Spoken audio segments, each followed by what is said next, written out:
It's a mosquito. Get it off your arm. It's a mosquito. It looks like a flying ant with a sting. Dude, it's a mosquito. I wasn't sure. It wasn't stinging me or biting me. We Yeah, it was. We should just leave that in there. Eli was getting bit by mosquitoes. We're trying to That wasn't a start. mosquito. Should we start with this? No. All right. Hi, everybody. My name's Jason. I'm Caden. I'm Jaden. Yeah. And we are the Yahoo and the Torah YouTube channel, and these are the hijinks that we go through right here. We're sitting here watching Eli getting bit by this big old blood-sucking mosquito, and he's looking down at it like he's okay with this. I couldn't tell if it was flying ant or what it was 'cause it didn't look like a normal mosquito. And you didn't want to get either of those off your arm? I was curious. You were curious? Okay, well, there you go. Now you brought a big old welt for your curiosity.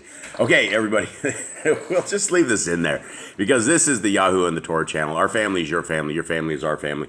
And we are the people who believe that the laws, statutes, and commandments of our Creator are good for all time, good for all occasions, good for all generations, good for all peoples, good for all races, good for all creeds, good for everybody. And there's only about 170 laws that we can keep today. We can't keep the Levitical laws because we are not Levites, and we don't need to. We have a priest, Jesus Christ, Yahushua HaMashiach, Yeshua, is who our priest is. He was the perfect example of walking the Torah perfectly. He came and he walked his Father's plan absolutely perfectly, and it was a lot of work. It was very, very hard, but he was able to show us that he was able to keep the laws, statutes, and commandments of his Father in the same way that they tell us that we should keep the laws, statutes, and commandments. Now, we're not always going to be perfect, and we're always going to not fall. That is the point of life. That is the point of these 120 years that we can get to our Creator, is that we can find our way. And most people don't care about the way forward. And the way forward is coming out of captivity. The way forward is seeking our Creator where He is able to be found. He is able to be found in Genesis, Exodus, Leviticus, Numbers, Deuteronomy. And then the rest of the scriptures tell us a lot about the heart, mind, and soul of how our Creator judged his people. Now, we've been reading through the book of Hosea, and the book of Hosea is all about the northern tribes of Israel, the 10 northern tribes of Israel that never came back. And I believe, and we believe, a lot of us here at this table, that we are those lost 10 tribes of Israel, since they never came back. We are the scattered sheep of Israel. And in the end days, everybody is going to know who our Creator is. Everybody's going to know about His Torah. Everybody's going to know who Yahuwah is, from the least of them to the greatest of them. And these days have not made it here yet, because the majority of the world, when you ask them about the Torah, you ask them about what religion are you, and it's all about religion, right? And the way to our Creator is not about religion. It is about faithfulness to Him. It is about obedience to Him. And the laws aren't hard. The laws are very, very easy. And even the youngest in your house can start obeying the law, statutes, and commandments. And it is a way forward. All right, gentlemen, how are you guys doing? Good. Does anyone's back not hurt from sleeping out in tents? No. No? Are you guys good? Yeah, I'm alright. You're not in death's door or anything of the sort? No. Eli, you good? Yeah. Okay. All right. Well, that is good. Youth is all on this side here. Unfortunately, it is not for the old people in this house. And it doesn't matter where I sleep. My back still hurts. But good that you guys are rocking and rolling. Anything else you guys have going on before we rail this last chapter of Hosea? And just for future reference, I don't know if anyone knows the answer to this and you heard me talking about this, then don't speak up here. What book do you guys think we're going to roll out tomorrow? What is the new reading we're going to do? It's super cool. Many people have never ever heard of this book. What are we doing? It's like an apocrypha. Yeah, it is an apocrypha. Yes. I haven't heard you say this. I haven't either. All right. I'm gonna. Okay, I'm gonna. Is it in exile? Is it a book in exile? No. Is it Abraham? Oh, you're no fun. You just took all the guessing and all the fun out of it. Yes, it is the writings of Abraham. Oh, I just didn't know what else it could be. Boo. I thought it was one of the Ezras. I did too. You guys thought it was one of the Ezras? I thought we were gonna try to continue on from this. Huh? I thought we were gonna continue on from this. Continue on. Well, no, we're going to go into the writings of Abraham, which is super, super cool. I don't know how many chapters we're going to do a day. We're just going to kind of read with everybody. And it's a fairly long book. And it is a book that you guys can find in this book for sale. This book, and it's also for free as well. The Apocrypha that we are about to read is in the download section and is also in the description. You guys can download it. Last night, Miss Nicole reran an entire brand new PDF. So we have one of the final versions before we go to print. It is now officially in the PDFs. The front cover has been changed. Hundreds of changes have been made. Hundreds of spacing things have been changed. Things have been tweaked out all around. Some margins have been changed here and there. And we also added Acts 29, which is a lost book, where Paul essentially goes to Spain and ends his life there, somewhere in the España. And so right now, guys, there's a limited number of these. We're going to be ordering these in about 2 weeks or so. There will be 1,000 only. That is the first 1,000 we will go with. I don't know if we'll ever order another 1,000. I don't know if we'll ever have another hard print again. But if you guys would like a copy of these, they are ready for right now. We don't have a donation here, and somebody asked us if they can donate to this project, and we have been trying to stay away from everything donation. It seems like every time these people get into donations, everybody gets corrupted, and so we don't have a donation. So if you would like to donate to essentially this Bible project, just grab some scriptures. Grab a couple of scriptures, $59. They are large print. These are the largest, cheapest, best quality, best translated scriptures that you will ever find anywhere. And I don't think these are going to stick around very long. I think people will gobble these up as soon as they hear about them. And right now we're not really advertising much of anything other than just our little things right here where we're talking with all of you guys. But these are the books right here.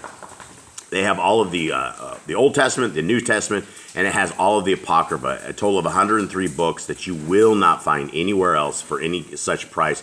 So if you guys would like to help this project, and the goal of this project is if we can make it past the first 1,000 orders and make it into like orders 2,000, 3,000, it will fund almost one Bible per one Bible sell for the prisoners. It's a little over one Bible.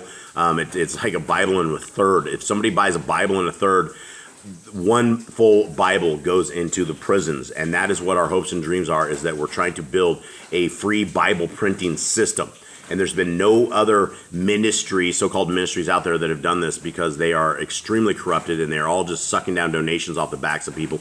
This is a very big value right here, and we hope that you guys will grab some pre-orders on this. That we're desperately trying to get the word out to everybody about these scriptures, and so there is the plug for that. And so I will take you into right here. These are the brand new. This is the brand new PDF. This is the one with hundreds of changes in there. It is a very, very beautiful PDF. Very, very super proud of the work that there's been so many people that have put the work into this.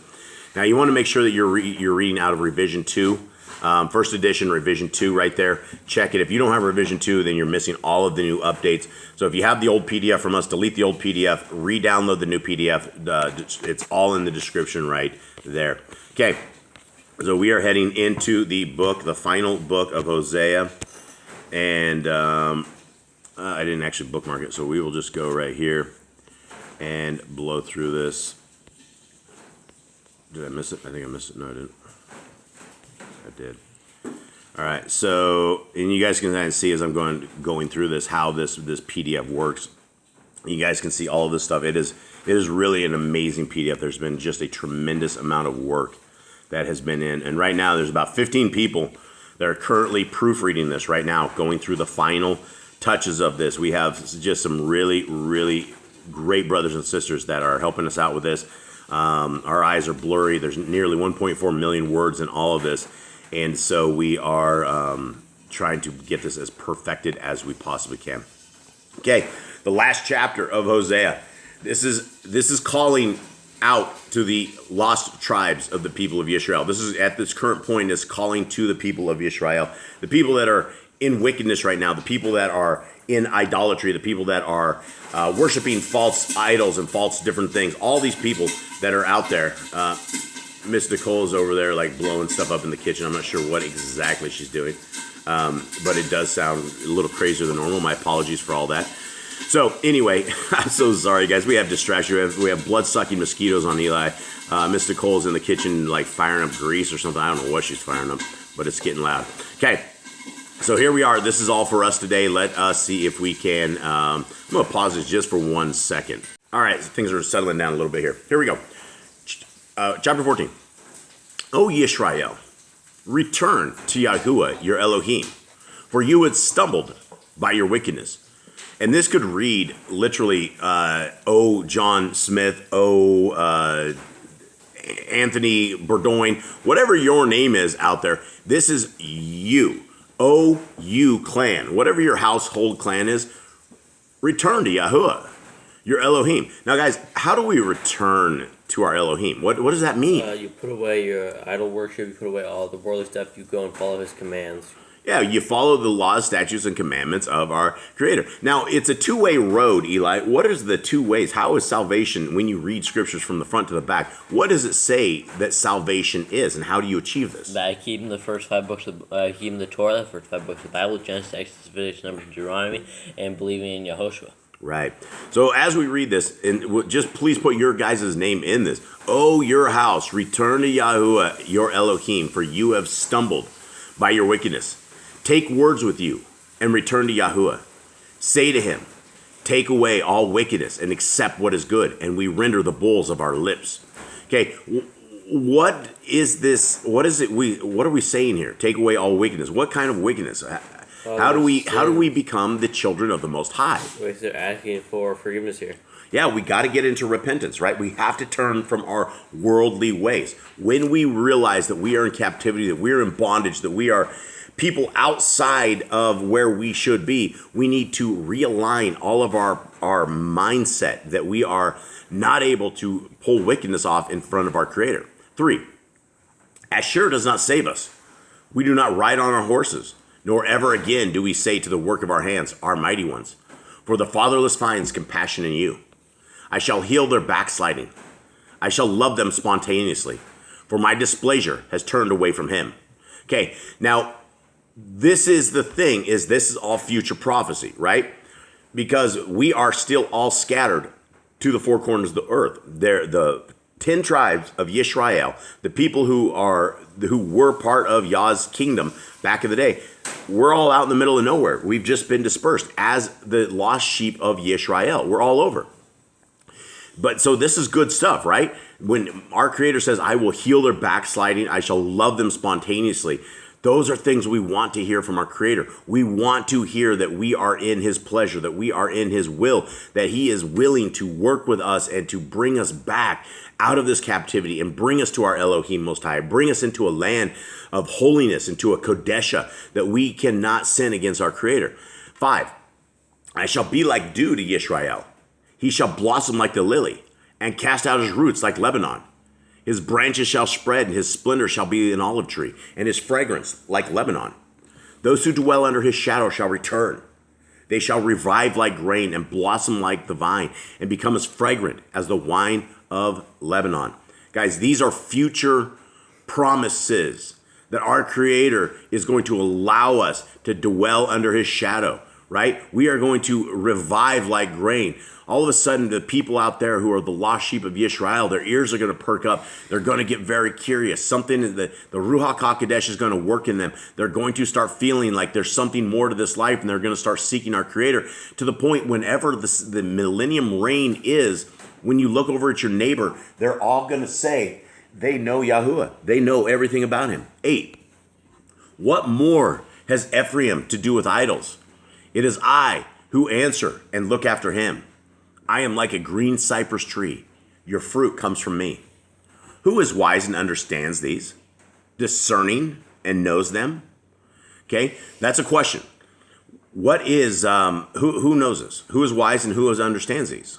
I guess it's keeping the Torah. The people of our Creator, right? When you become wise and when you become understanding, you are the people that realize that the Torah, found in Genesis, Exodus, Leviticus, Numbers, Deuteronomy, are the guideposts to life. They are our lights in the darkness. It is the word of our Creator when he was walking with his people.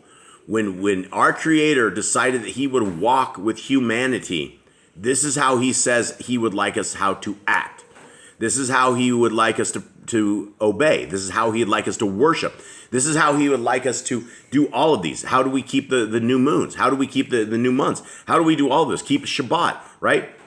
That's what understanding these ways are. And we're not going to understand these ways if we've nailed the laws to the cross and we think that's the way. Okay, Who is wise and understands these, discerning and knows them? For the ways of Yahuwah are straight and righteous, and the righteous walk in them. But the transgressors stumble in them. So that's it, folks. 9 verses on this. I think it's very amazing. The simple last verse. Who is wise and understands these, right? If you want to raise your hand and say you are one of these people who are wise and understands these, then hopefully you are one of these people that are keeping Torah. It says who's discerning and knows them. Well, only the people that are in the ways of Yah. And there's not a lot of people out there right now. And so we're looking for that kingdom to come. We're looking for the family of people who are willing to serve our Creator, who are willing to be His people. For the ways of Yahuwah are straight, and the righteous walk in them. But the transgressors stumble in them. And that is the absolute truth, right? All right, gentlemen, what else do we have in this as we close up this book of Hosea, as we close up this yet another chapter of another book, another story that we've read as a family? I don't know how many books have we read as a family? Quite a bit. I mean, how many times have we closed out here where this is the final words of a chapter, the final words of a book? What do you guys make of this? We are all Yisrael. You are Yisrael, and if you choose to follow the commands, you will be Yisrael. Yeah, you will be Yisrael as well. And we wanted to get rid of this baggage of Baptist, Catholic, Mormon, Presbyterian, Lutheran, Buddhist, whatever the outside man-made doctrine is. That's what we want to get rid of. We want to just shake off all of these outside water stains that are with us. And the water stains that are with us are all of these outside religions that have corrupted us, that have us literally taking the laws of our Creator and putting them on the cross because we don't think they apply to us today. And they very much do. So with that, everybody, we love you guys very, very much. We hope that you guys have a wonderful day. We hope that we see you guys tomorrow for the writings of Abraham, and we will see you soon. All right. Shalom.